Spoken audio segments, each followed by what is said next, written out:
Namaste. Amen, and blessed be.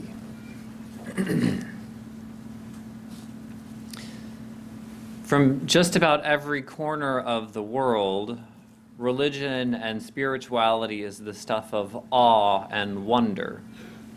For Unitarian Universalists, one of the most common experiences of spirituality I hear about is in nature, that sense of connectedness and being bowled over by the beauty. Others express a deep feeling of being moved by the capacity for human creativity or compassion or love. These are powerful and beautiful forces in our universe. At some point in our life, we have almost certainly been touched, even religiously, by them. And they have manifested over millennia. From one big bang to a whole lot of chaos and some semblance of order. Slowly but surely that order became more and more organized into this indescribable beauty and an intricate system of life far beyond what seems reasonable or even possible. Our world is awe-inspiring. Awe is not only a response to good things, though.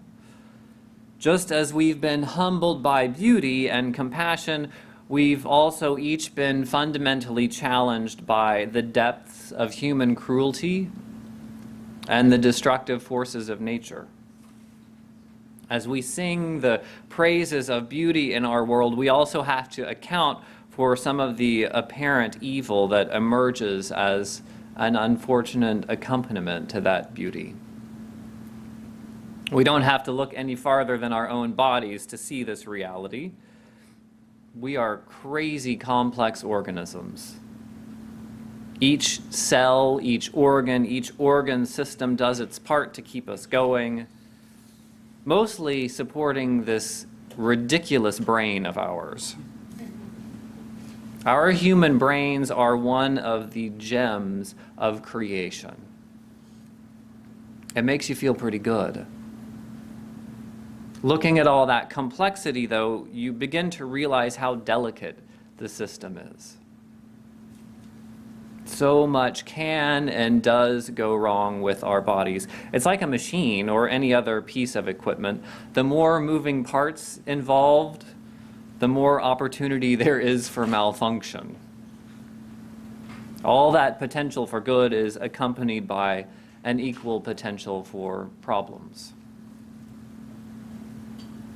That same potential in our bodies is also in our knowledge of the world. This past year, I preached a couple of sermons here, one about technology and one about medical advancements. The cars we drive, the food we eat, the medicine we take, even the mattress you slept on last night was scientifically tested to see how flammable it was. Our lives are safer and more comfortable for this technology. Just think, we have a space station floating around in space, occupied by humans from various countries. We can build robots the size of a grain of rice. We can keep your heart beating on the right rhythm. We can even transplant organs from one person to another. Solar power has been around for a long time, but thinking about it, that's freaking amazing. We can harness the power of the sun and use it the way we want to through our technology.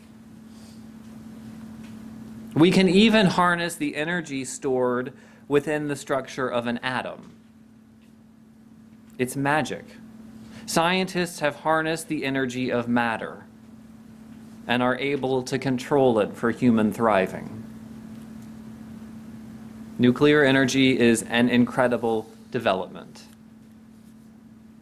Of course, we don't just create energy with that knowledge of physics.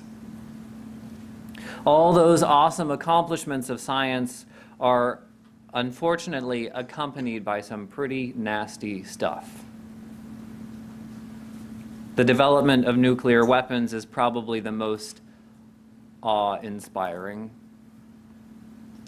Through our ingenuity, we've developed a nuclear arsenal capable of destroying life on the planet many times over. Both that level of destructive force and our bizarre human motivation to perpetuate that much death is beyond words. As the potential for good emerges, so does the potential for evil in our world. This reality of ever-increasing potential is the foundation for a whole branch of theology called process theology. It's one of the most complex and honestly one of the driest frameworks of theology that I know of. But people use it because it makes sense. Process theology is primarily concerned with the unfolding of the universe. As time progresses, new possibilities are created, and with each moment, something new emerges, possibly something beautiful, possibly something terrible.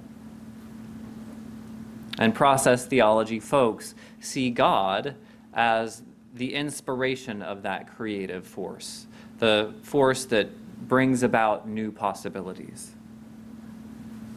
Maybe the most compelling piece of process theology is that it answers the age-old question, why do bad things have to happen, especially to good people?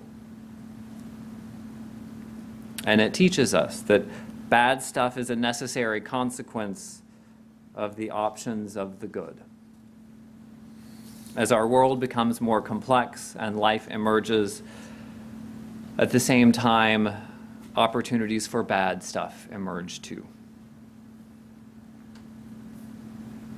And as every moment emerges, we humans have an opportunity to choose in the midst of that moment what direction we will choose. Sometimes we choose a path that's life-affirming, and sometimes we choose a path that's life-denying. There are always options. Now, all of this potential for good or bad in the world has come into high focus this past month, really this year, with international conflict and human migration and a very complicated conversation of race in America. Folks are wondering, are things getting better? Some take a very hopeful approach. There's a profound faith that love wins. That's the language that I'm hearing a lot. Love wins. The quote that most famously captures this sentiment, I'm sure you have heard, is that the arc of the moral universe is long, but it bends toward justice. President Barack Obama used that quote over and over in his campaign and his presidency. He even had it woven into the rug in the Oval Office. That quote originally comes from the Unitarian theologian and abolitionist Theodore Parker. He was a Unitarian minister in Boston, and in the 1840s and 1850s, he fought against the Fugitive Slave Act. His congregation there became the home for several escaped slaves, and he personally housed and cared for many of them temporarily during their journey. Legend tells us that Parker kept a loaded pistol in his desk because he felt personally responsible for the safety of the people in his care. Even with this deep personal knowledge of the evils of slavery, and as the American South drifted towards secession to preserve the institution of slavery, Parker insisted that love wins. He said, the moral arc of the universe is long, but it bends toward justice. And that optimism resonates with Unitarian Universalism. We generally think that people are good. We generally think that this world that we live in is good. And we've been involved in the struggle for bringing more justice and compassion. It's also true that Unitarian Universalism in general has enjoyed a tremendous level of privilege. From our vantage point, yeah, the glass looks pretty full. We can see the arc bend toward justice and the unfolding goodness in the world.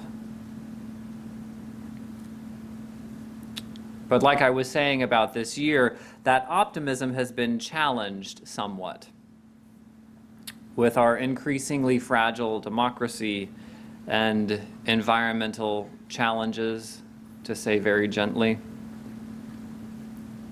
For some people, the inclination toward the good is not a given. It's profoundly uncertain. I think Dr. King's articulation of this is my favorite that I found. In his letter from a Birmingham jail, he warned moderate white America that this optimism is very seductive and it seduces us into passivity. He wrote, "Such an attitude stems from a tragic misconception of time, from the strangely irrational notion that there's something in the very flow of time that will inevitably cure all ills. Actually, time itself is neutral," he writes. "It can be used either destructively or constructively. More and more, I feel that people of ill will have used time much more effectively than have people of good will."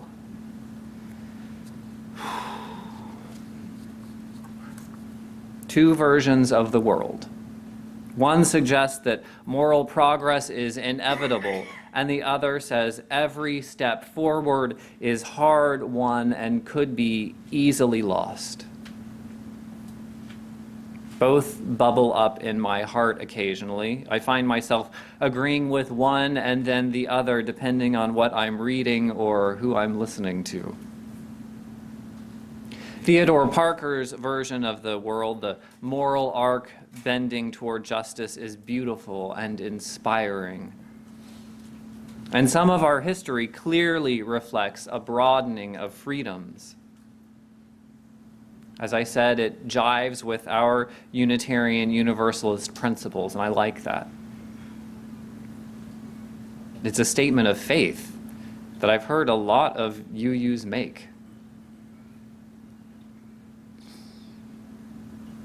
Dr. King's version, the idea that time is neutral like a tool, that is rough and very real stuff. It certainly is motivating to get out there and make a difference. It's just sort of exhausting. In this version, nothing is secure and settled. Evil is always there, nipping at our heels. It's an exhausting proposition. The guaranteed good or the eternal race. It's an argument that I've heard in classrooms and in coffee shops and here in political conversations at Tapestry. It's a little overwhelming. If you take it one moment at a time, though, life comes into clearer focus. Remember, process theology tells us that each moment of creation, each moment of our life is a new possibility. We have a choice in that moment to embrace an option that's life-affirming or an option that's life-denying. One moment at a time. And the very next moment, the very next breath comes with a new opportunity. This is strangely one of the foundational ideas of Alcoholics Anonymous that was around way before process theology. You don't get sober by repairing your entire life at once. You get sober by dealing with one day at a time. This philosophy is literally keeping hundreds of thousands of people alive. one day at a time. And if that's overwhelming, 1 hour at a time. A lot of meditation techniques focus on one breath at a time. When all the potential goodness and evil in the world seems overwhelming, we can remember the potential of one single moment. One moment at a time. That's all we're responsible for, after all.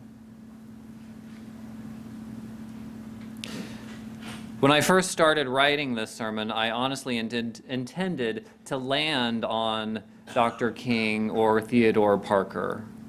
I expected to commit to a universal optimism or realism. I'm not quite ready to weigh in on that question. I like to think that the arc of the universe bends toward justice, but I'm not fully convinced all the time. Václav Havel tells us something very different about hope.